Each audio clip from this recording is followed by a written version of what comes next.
I wanted to ask just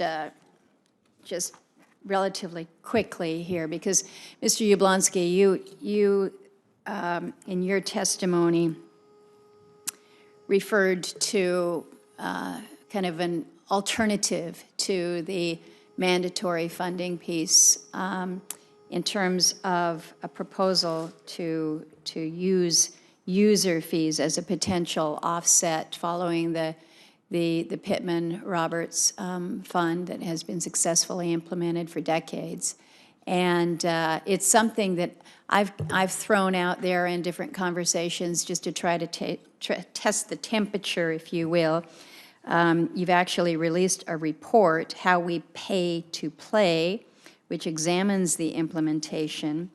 So let me start with you first and ask for your suggestions or your thoughts as to how Congress, if we were to implement this type of a user fee to support recreation funding, how do you suggest that that is structured? And then as he is responding to that, Mr. O'Mara, I'm going to ask you to weigh in here, give your views on this as something for us to consider. Right. Well, Madam Chair, as you know, I mean, this is an enormous opportunity to bring an additional source of revenue to the table for all the conservation needs that we've been talking about here today.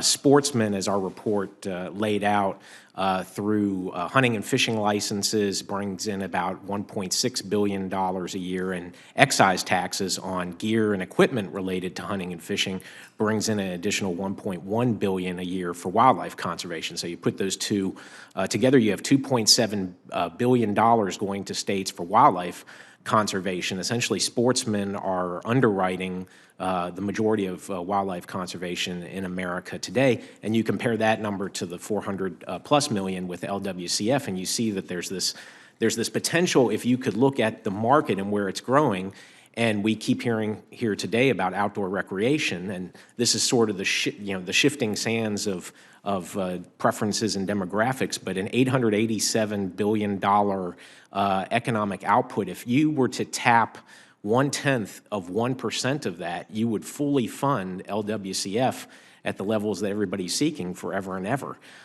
So one, opportunity here is to look to the outdoor recreationists. People like me, I go hunting, and for every 10 times I go hunting, 9 of those times I'm a hiker.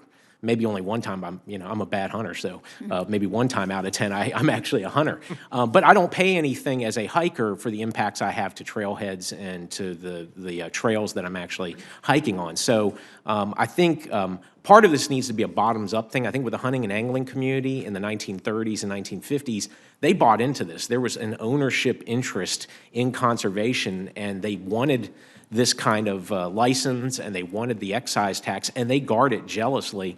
And I really think it's incumbent on the outdoor recreation community to sort of have this groundswell and figure out how they can sort of, what I would call BYOL, bring your own life raft, and actually be a part of the solution here where you have an ownership interest in conservation funding going forward. Mr. O'Mara, your thoughts?